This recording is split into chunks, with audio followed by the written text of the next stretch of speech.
Happy Canada Day, everybody. Welcome to the channel today, your channel for fun and adventure in the outdoors. Alright, so today we're going to do something a little bit different. Actually, it's a lot different, but we're still sticking with the old hiking, the backpacking thing. Today we're going to do an urban hike. Being Canada Day, I'm here in the city of Winnipeg, Manitoba, Canada. And what we want to do today is celebrate Canada's birthday, and Winnipeg happens to be a part of that. So, I thought today we're going to take an urban hike.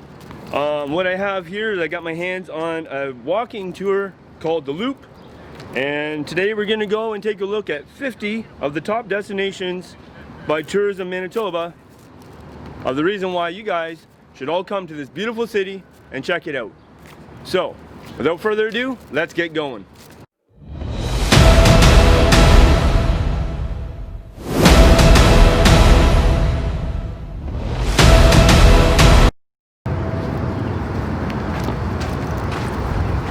Okay guys, just before we get started with our urban hike here, we'll talk about the city of Winnipeg. The city of Winnipeg, as you can see behind me, comes from the Cree word Win Nippy, which stands for murky water. Yeah. It was founded by the Selkirk settlers of the Red River Colony in 1812, and it was incorporated as a city in 1873. So, number one stop on the tour of this hiking urban tour, there's 50 destinations, and the first one is the Forks. The Forks is Manitoba's #1 tourist destination. It's home to attractions such as Children's Museum, shopping, global dining, theater, riverboat cruises, green space, Oadina Circle, and unique winter programmings, and much, much more. Okay guys, as we look at this big yellowish kind of building here, this is what they call Johnson Terminal. There's shops and restaurants and stuff like that in there. Here, we're just, you're seeing the bottom of the, kind of like a big tarp gazebo kind of deal.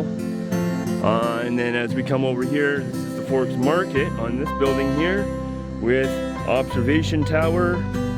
At one point in time, they used to have a zip line here. And they still on their website. I wish that they would bring that back because that's just cool stuff. But and then we were just down there where the city of Winnipeg got its name, Win Nippy, for murky water. And again, that's in the Cree language.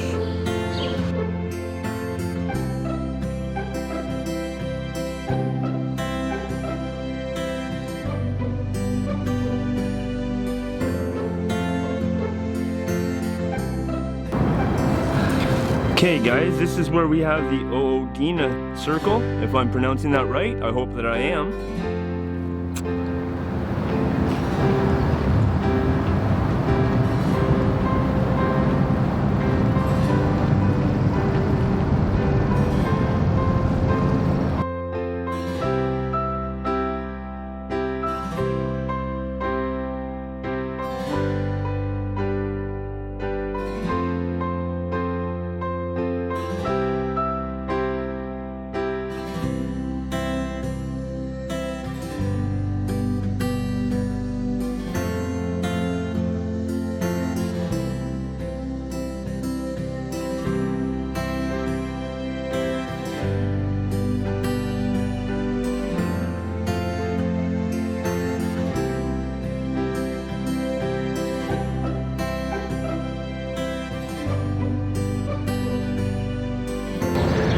Okay guys, what we're looking at here is the CN stage. This is where all the bands happen, live bands and concerts and shows and stuff like that. It's great, they put big screens up, and this part of the front grass area here is usually tents for vendors and stuff like that. Ice cream, you know, get ice creams and t-shirts and whatever. There's our Winnipeg sign, and right behind that is the Museum for Human Rights. We'll talk about that later. As we keep turning around here, I'll give you a little bit of a zoom here. We have the biggest skate park in the city is located at this location. And of course you have to be able to park cars, so that's what this next structure is here.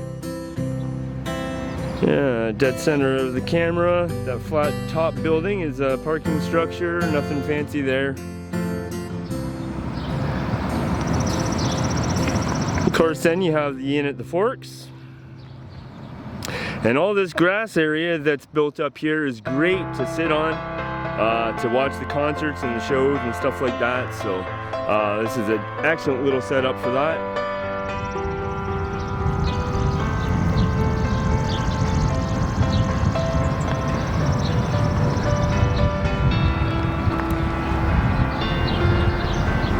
Okay, and moving on to number 2 destination. Alright guys, we made it to our second attraction of the urban hike, which is the Esplanade Riel. And we'll take a quick look at this. This is a Winnipeg icon, and it's the only bridge in all of North America that has a restaurant on it.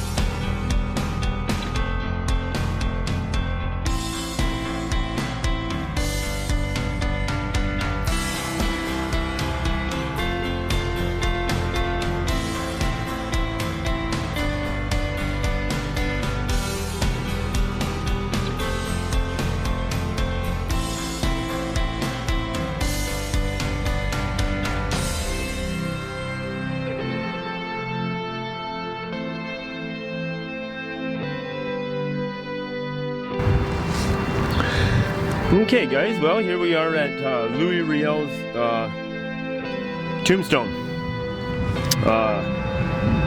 Louis Riel was a prominent Métis leader. He was found guilty of treason for his role in the 1885 rebellion and was hanged on November 16th of that same year, 1885. I apologize, no parler en français, un petit peu. We are in the French Quarter of Winnipeg right now, but this is Louis Riel's Tombstone.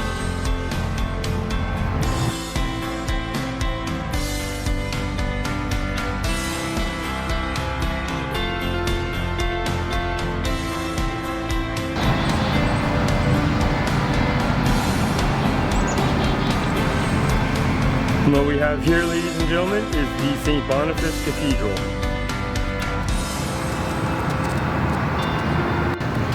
In 1906, Archbishop Langevin blessed the cornerstone of what became one of the most impressive churches in Western Canada.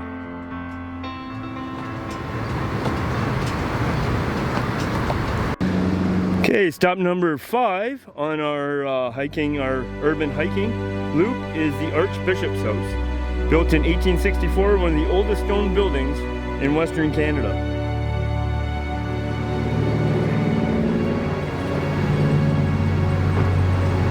And that would be this guy right here.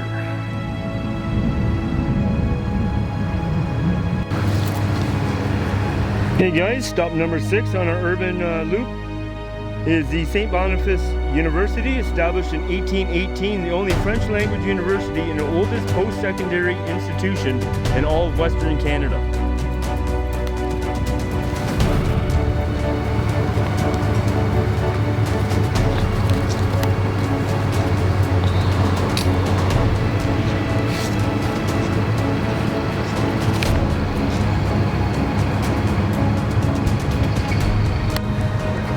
The earliest Catholic school in the Red River settlement, established in 1818, where author Gabriel Roy taught grade 1 from 1930 to 1936, is our 7th stop on our urban hike today.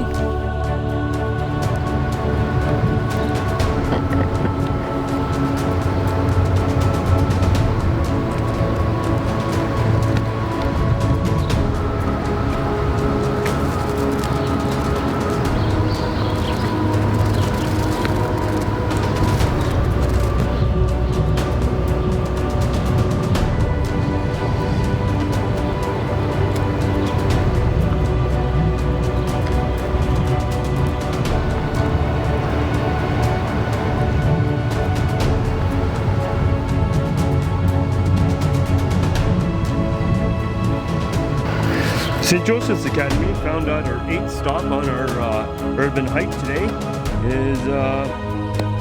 was established in 1898 as a convent and girls' school. Acclaimed author Gabriel Roy received her early education at this school.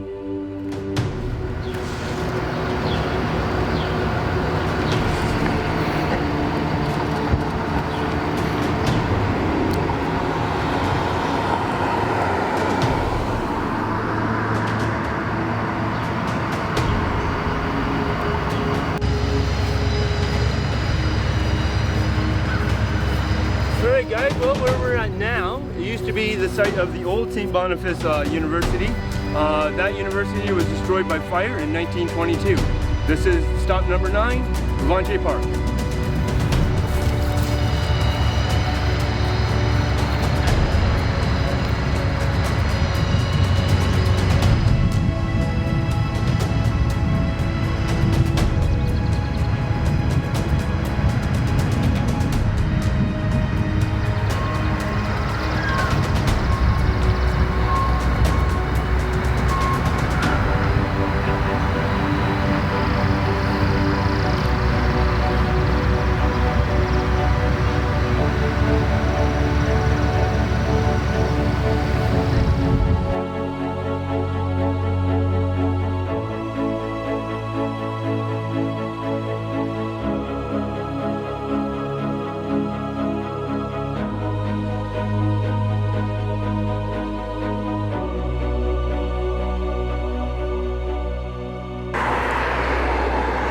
We have the St. Boniface City Hall and Sculpture Gardens, now home to Tourism Riel, was designed by architect Victor Horwood and completed in 1906.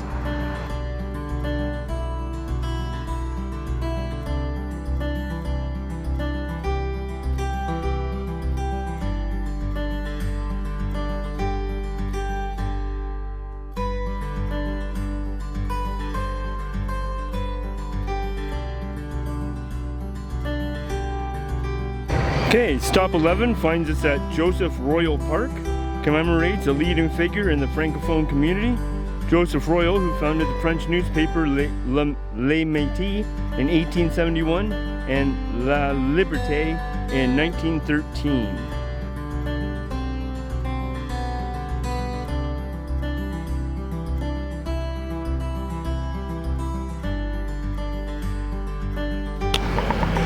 Number 12 finds us at Canadian Museum for Human Rights. Explore moving global human rights stories through hands-on exhibits using the latest technologies in this National Museum designed by Antoine Predock.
Okay guys, we're right here at in the middle of Shaw Park, home of the Winnipeg Goldeyes professional minor league baseball team, and used as a '99 Pan Am Games baseball venue.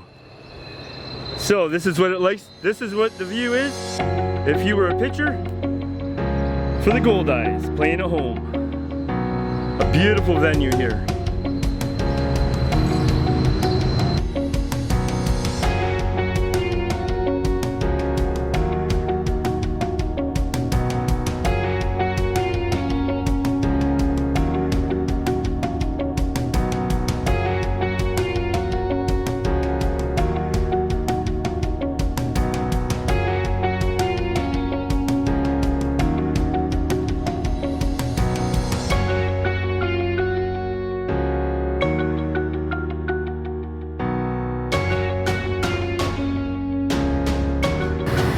Alright guys, stop number 14 of our urban hike today is Stephen Juba Park, named for Winnipeg's longest serving mayor.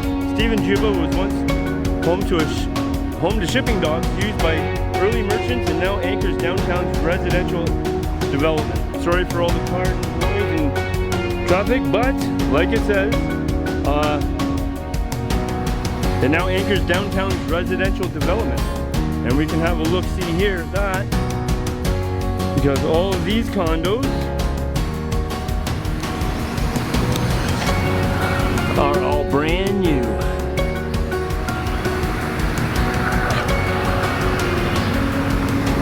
The park itself, though,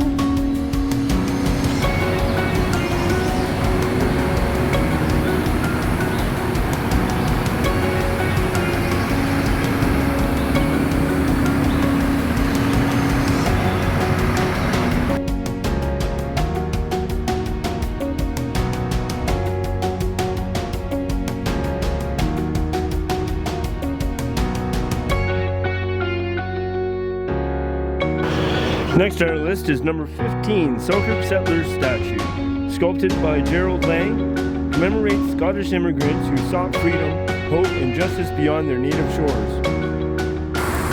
Okay guys, well, unfortunately there's a new building on top of it, but if you take a look here, and we'll try to get you a zoom in there, if that'll come in.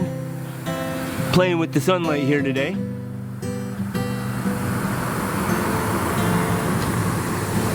But this was a James Avenue pumping station, considered one of the most sophisticated in the world in 1906. It drew water from the Red River and then was sent down to 70 downtown fire hydrants. So this guy here, back in 1906, used to supply water to 70 fire hydrants in the downtown core. The Royal Manitoba Theatre Centre, established in 1958, and is considered one of the oldest English language regional theatres in all of Canada. Stop number 17.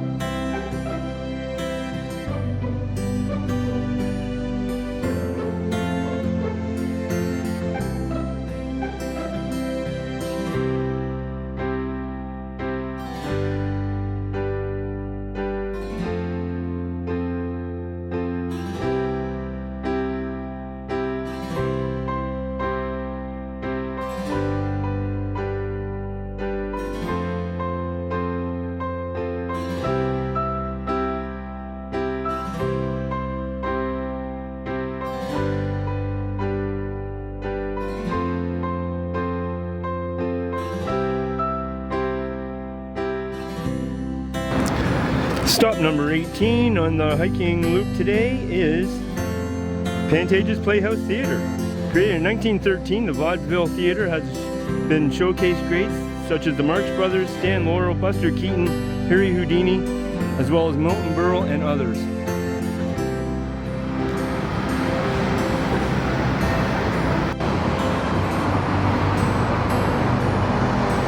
The Centennial Concert Hall opened in 1968 and showcases performances by Canada's Royal Winnipeg Ballet, as well as the Winnipeg Symphony Orchestra.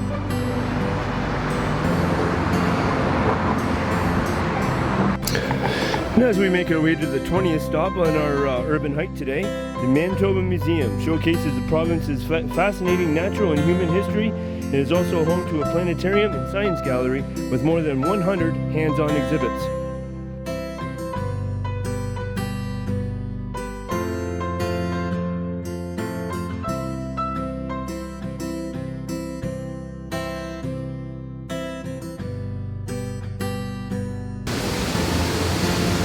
City Hall, number 21, completed in 1966 and comprised of a 2-story council chambers and 6-story administrations building.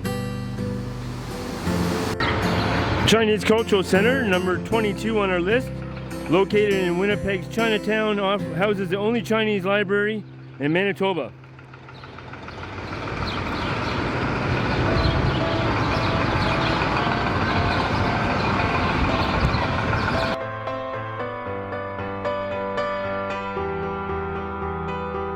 Red River College campus, found at our 23rd stop of our urban hike today, built using the facades of 6 heritage buildings and 3 new structures. The campus is home to over 2,000 students.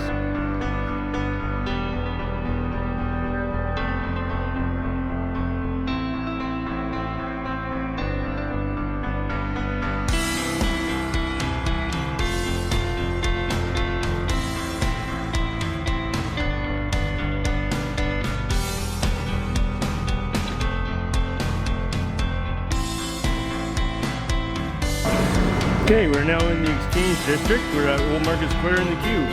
The Exchange District's hub of activity with many popular festivals and events throughout the year. The Cube is a state-of-the-art open-air performance venue which was built in 2010.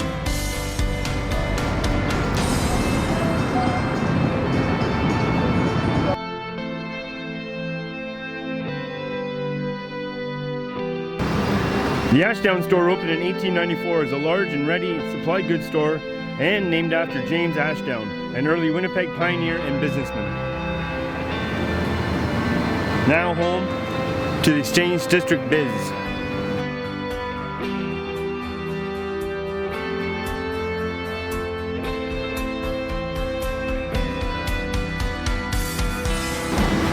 Albert and McDermott Exchange District, Winnipeg, Manitoba is our stop number 27. City's most popular gathering place in the early 1900s. Newspaper Row, as it was called, was home to the Manitoba Free Press, Winnipeg Tribune, and the Winnipeg Telegram.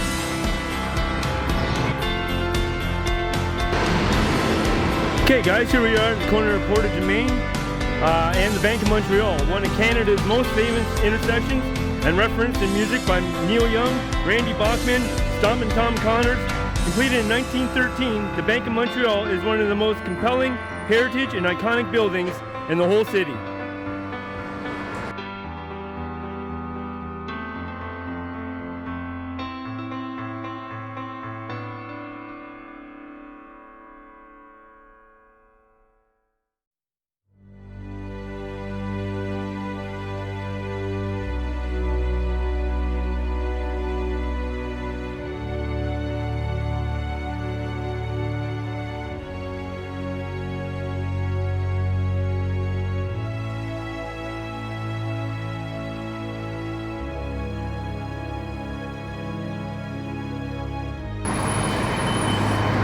Stop number 29 on our urban hike today is the Curry Building. The Great Depression had put the kibosh on this two-story building from becoming 7, but that's just fine. Its terracotta base is covered with Gothic-inspired elements like the stone carvings, twisted pillars, a lacy parapet, and leafy masonry that hides the heads of scribes. It is now the home of the Manitoba Chamber of Commerce.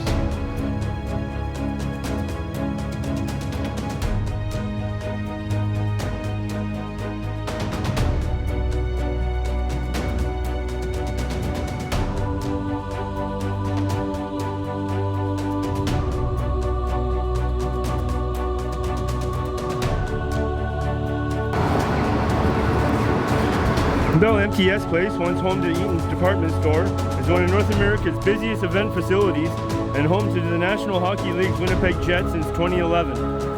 Rub the left toe of the Tiffany Eaton statue on the second floor for good luck. This is stop number 30 on our urban hike today. The Metropolitan Entertainment Center, otherwise known as the Met, originally opened in 1920 as a luxurious movie palace. It reopened in 2012 as a restaurant, lounge, and multi-purpose event center.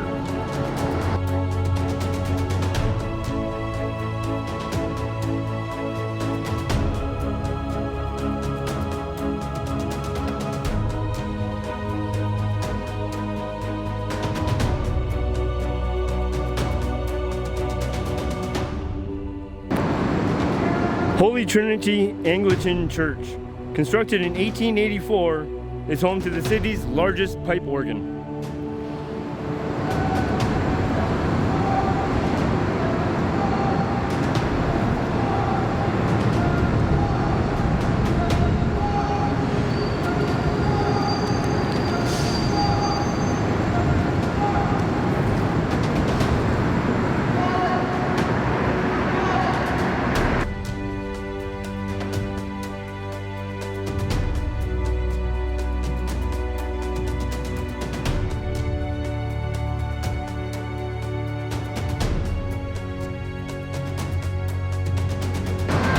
The Millennial Library, stop number 33, opened in 1977 as the Centennial Library.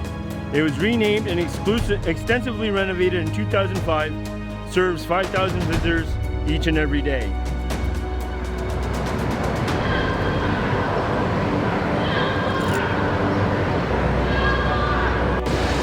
Stop 34 is actually attached to the behind of the Millennium Library. It is the Millennium Square. It was completed in 2012. Features the plaza, urban wetland, windmill, wooden walkways, birch trees, and public art. We'll give you a few shots of this.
Okay, stop 35, St. Mary's Cathedral. Originally built in 1880, the Roman Catholic Cathedral was renovated with a new facade in 1896.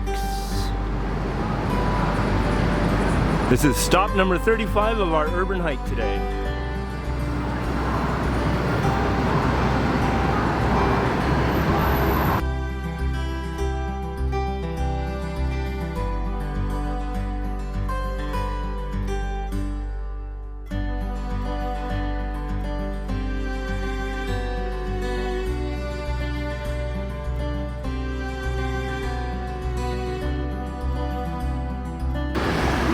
RBC Convention Center, Winnipeg, opened in 1975 and located in the Shed. Shed stands for Sports, Hospitality, Entertainment District, and the center completed a major expansion in 2016 to almost double its size.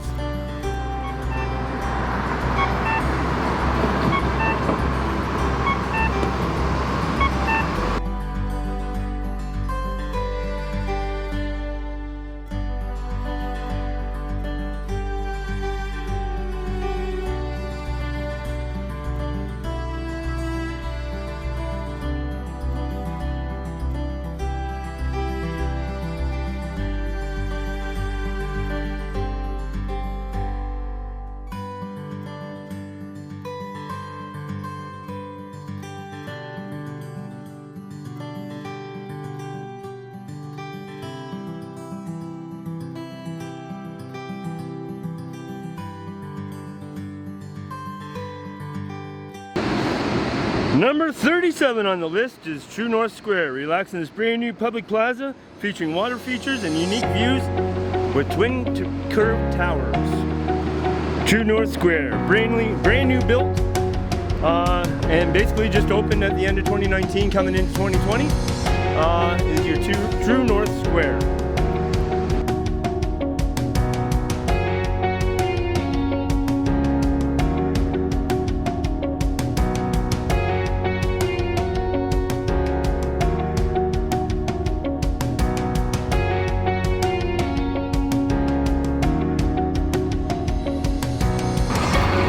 Manitoba Hydro Place received platinum certification for its adherence to leadership, energy, and environmental design, LEED, making it the most energy efficient tower in all of North America. Canada's Royal Winnipeg Ballet, founded in 1939, is the second oldest ballet company in North America and the oldest surviving dance company in all of Canada.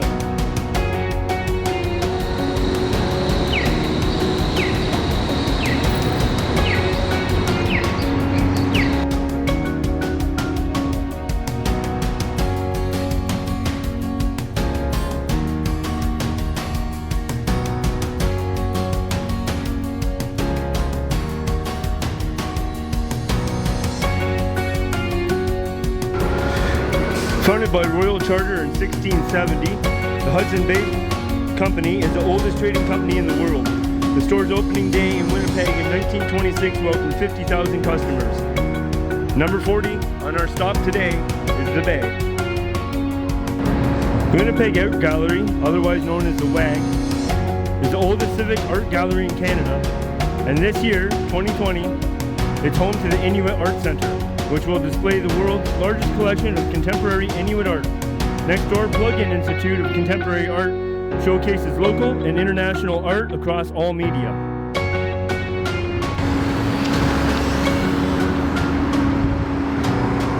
Archives of Manitoba, the official government archive of Manitoba and home to the Hudson's Bay Company's archives.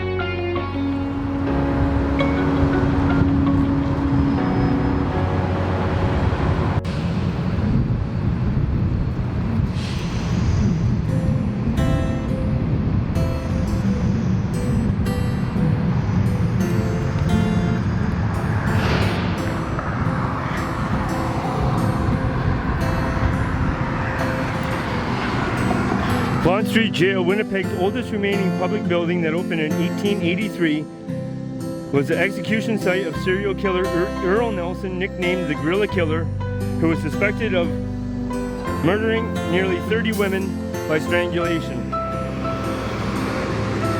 Bond Street Jail, number 43 of our urban hike today.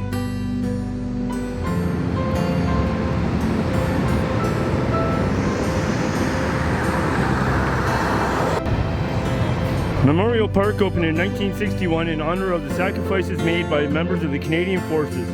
Visit the statue of William Stevenson, best known for his wartime intelligence, codename Intrepid, and considered to be one of the real-life inspirations for James Bond.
Manitoba Legislative Building.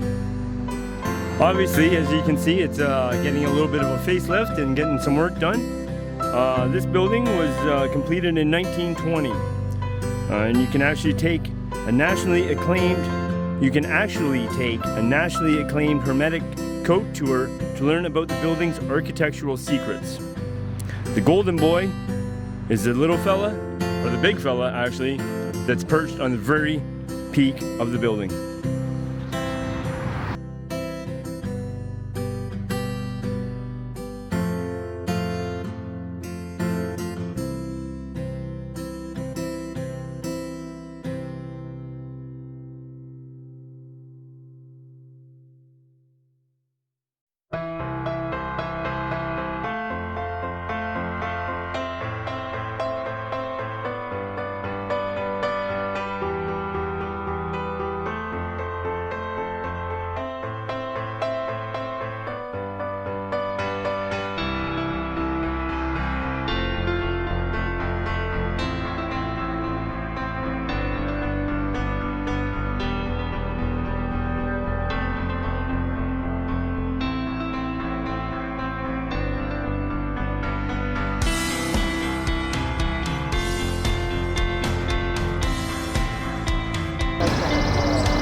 Stop number 46 on our urban hike today is right behind the Legislative Building, and it is the Legislative Gardens. Blooming gardens, plants, memorials, and statues, including the iconic Louis Riel, some bears on Broadway, and famous 5 monument with Nellie McClung.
Okay, number 47 on our urban hike is the Delnavert Museum.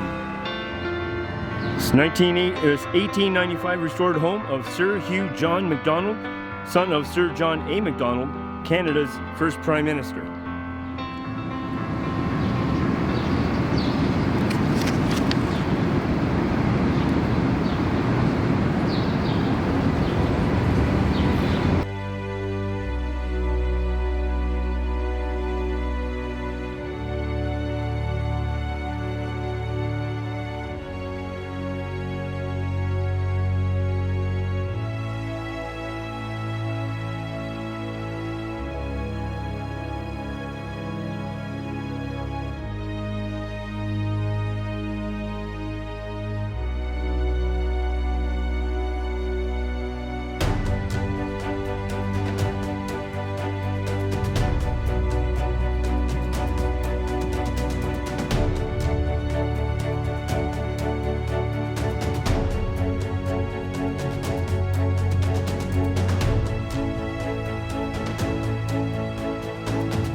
Our next stop brings us to the Fort Garry Hotel, Spa and Conference Center.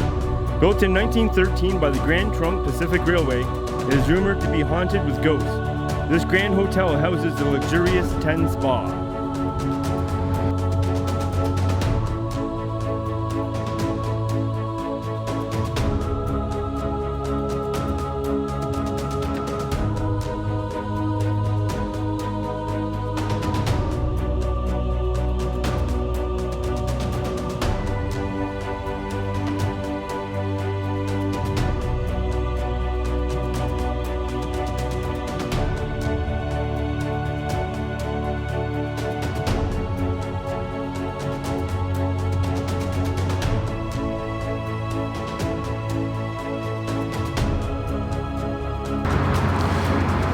Our 49th attraction is here at Upper Fort Garry Provincial Park. After being destroyed by flood in 1826, this gate was rebuilt by the Hudson Bay Company in 1835. In 2015, it opened to preserve and protect the history of this landmark site. Download the app and view its steel, sound, and light wall. We'll go take a look at that now.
Okay, last on our list, but certainly not least by any means at all. Number 50, Union Station. Designed by New York's Grand Central Station architects in 1909, this station was a place of arrival for thousands of immigrants and a place for departure for thousands of World War I and World War II soldiers never to return back home.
Alright guys, well, I want to thank you all so kindly for coming along on today's urban hike.